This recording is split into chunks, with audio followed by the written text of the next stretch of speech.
Shalom, shalom. I pray that all is well with those that are tuning into this video. I am coming to you with a short video about New Year's Day.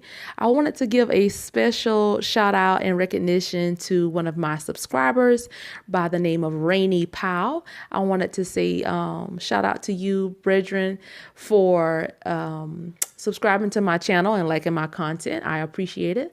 I viewed some of your content and, went on your playlist, and I found a video that was speaking about New Year's Day and what it meant to the enslaved African Americans, quote unquote, here in the US.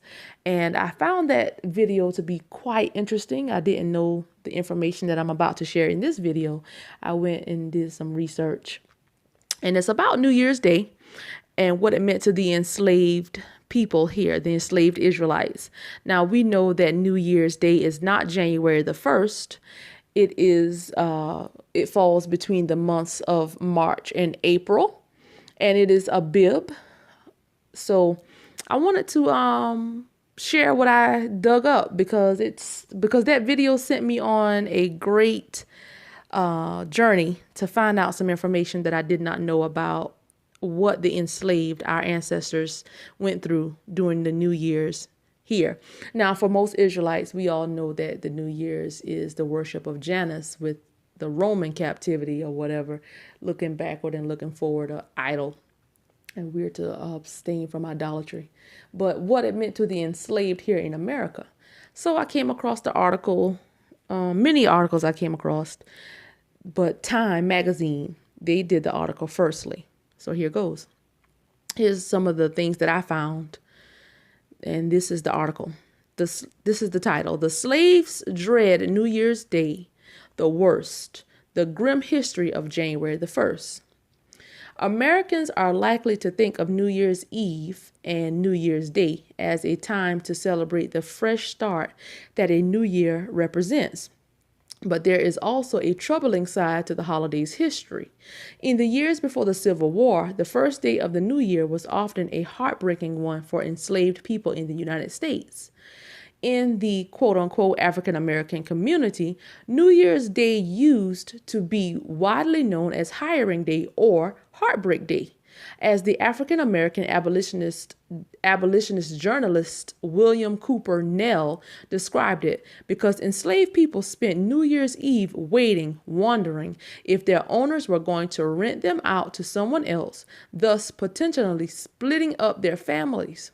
The renting out of the slave labor was a relatively common practice in the antebellum South and a profitable practice for white slave owners and hirers. What we know thus far, this is continuing the article, Hiring Day was part of the larger economic cycle in which most debts were collected and settled on New Year's Day, says Alexis McCrossan, an expert on the history of New Year's Eve and New Year's Day and a professor of history at Southern Methodist University, who writes about Hiring Day in her forthcoming book, Time's Touchstone, The New Year in American Life. Some enslaved people were put up for auction that day or held under contracts that started in January. These transactions also took place all year long, and contracts could last for different amounts of time. These deals were conducted privately among families, friends, and business contacts, and slaves were handed over in town squares, on courthouse steps, and sometimes simply on the side of the road. Continuing the article, who described spending the day before January 1st, hoping and praying that their hirers would be humane and that their families could stay together.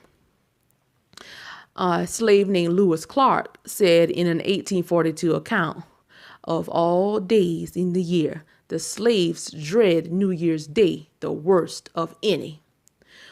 On New Year's Day, we went to the auctioneer's block to be hired to the highest bidder for 1 year. This is what Israel Campbell wrote in a memoir published in 1861 in Philadelphia in which he describes being hired out 3 times. A former slave known as Sister Harrison said in an interview in 1937, "That's where that saying comes from, that what you do on New Year's Day, you'll be doing all the rest of the year." Harriet Jacobs wrote a particularly detailed account in the Slave's New Year's Day chapter of her 1861 autobiography, Incidents in the Life of a Slave Girl. Okay, so I found that book online, and it's in chapter 3. I'm going to read it. Incidents of a Slave Girl, written the autobiography of Harriet Jacobs, 1861. Chapter 3, The Slave's New Year Day. Dr. Flint owned a fine residence in town, several farms, and about 50 slaves, besides hiring a number by the year. Hiring day at the South takes place on the 1st of January, and on the 2nd, the slaves are expected to go to their new masters. On a farm, they work until the corn and cotton are laid. They then have 2 holidays. Some masters give them a good dinner under the trees. This over, they work until Christmas Eve. If no heavy charges are meantime brought against them, they are given 4 or 5 holidays, whichever the master or overseer may think proper. Then comes New Year's Eve, and they gather together their little alls, or more properly speaking, their little nothings, and wait anxiously for the dawning of day. At the appointed hour, the grounds are thronged with men, women, and children waiting like criminals to hear their doom pronounced. The slave is sure to know who is the most humane or cruel master within 40 miles of him. It is easy to find out on that day who clothes and feeds his slaves well, for he is surrounded by a crowd, begging, "Please, massa, hire me this year. I will work very hard, massa." If a slave is unwilling to go with his new master, he is whipped or locked up in jail until he consents to go, and promises not to run away during the year. Should he chance to change his mind, thinking it's justifiable to violate an extorted promise, woe unto him if he is caught. The whip is used until the blood flows at his feet, and his stiffened limbs are put in chains to be dragged in the field for days and days. If he lives until the next year, perhaps the same man will hire him again, without even giving him an opportunity of going to the hiring ground. After those for hire are disposed of, those for sale are called up. Oh, you happy free women, contrast your New Year's Day with that of the poor bondwoman. With you it is pleasant season, and the light of the day is blessed. Friendly wishes meet you everywhere, and gifts are showered upon you. Even hearts that have been estranged from you soften at this season, and lips that have been silent echo back, "I wish you a happy new year." Children bring their little offerings and raise their rosy lips for a caress. They are your own, and no hand but that of death can take them from you. But to the slave mother, New Year's Day comes laden with peculiar sorrows. She sits on her cold cabin floor, watching the children who may all be torn from her the next morning, and often does she wish that she and they might die before the day dawns. She may be an ignorant creature, degraded by the system that has brutalized her from childhood, but she has a mother's instincts and is capable of feeling a mother's agonies.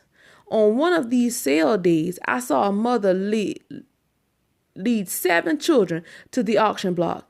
She knew that some of them would be taken from her, but they took all. The children were sold to a slave trader, and their mother was brought by a man in her own town. Before night, her children were all far away. She begged the trader to tell her where he intended to take them. This he refused to do. How could he, when he knew he would sell them one by one wherever he could command the highest price? I met that mother in the street, and her wild, haggard face lives today in my mind. She wrung her hands in anguish and exclaimed, "Gone, all gone. Why don't God kill me?" I had no words within I had no words wherewith to comfort her. Instances of this kind are of daily, yea, of hourly occurrences. Slaveholders have a method peculiar to their institutions of getting rid of old slaves whose lives have been worn out in their service. I knew an old woman who for 70 years faithfully served her master. She had become almost helpless from hard labor and disease. Her owners moved to Alabama, and the old woman was left to be sold to anybody who would give $20 for her. Now, back to the article. Enslaved people who attempted to resist going to their new masters were whipped and thrown in jail until they relented and promised not to run away during their new arrangement. We read that in the book as well. But the history of New Year's Day in American slavery is not all horror. The holiday was also associated with freedom by the enslaved. Not today, we are not to confuse that. It's still idolatry. Back to the article. The federal ban on the transatlantic slave trade went into effect on New Year's Day in 1808, and African American communities did celebrate, but the festivities were short-lived. Different slave trade abolition commemorations took place between 1808 and 1831, but they died out because the domestic slave trade was so vigorous, says McCrossan. The risk of violence was also too great. For example, on New Year's Eve in 1827 in New York City, a white mob attacked African American congregants and vandalized their church. That's what I wanted to share. A lot of the history, the articles I came across and what I could find, it said the same thing. Enslaved associated New Year's Eve with Heartbreak Day. We were sold, and sometimes never to come back, sometimes to come back to pay off debts. And it goes to show you that to this very day, the hiring out system played a major part in separating our families during the enslaved times.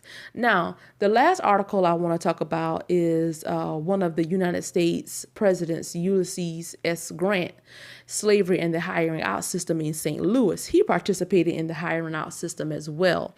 And I'm just going to read a short excerpt from the article that I found on nps.gov. The title of the article is Ulysses S. Grant, Slavery and the Hiring Out System in St. Louis. During his time as a farmer at Whitehaven, Ulysses S. Grant hired out numerous enslaved people from other slaveholders in the St. Louis area.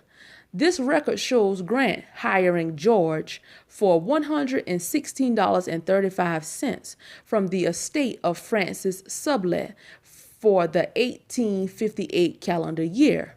Sublet died the previous year. More in the article.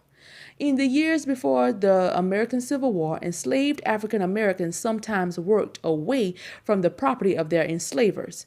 At times, they labored for other enslavers or for people who owned no enslaved people and were too poor to purchase enslaved laborers outright. Enslavers found that in some situations, they could make more money by contracting their enslaved laborers to others rather than having them work on their own property. The hiring out system of contracting enslaved labor became increasingly popular in the South during the 1850s when Ulysses S. Grant lived in St. Louis at Whitehaven, a plantation owned by his father-in-law, Frederick F. Dent. The system of slave hiring grew especially in the Upper South as the profitability of crops such as tobacco and rice diminished, and enslavers found that they had an excess of enslaved labor on their properties. They used the hiring out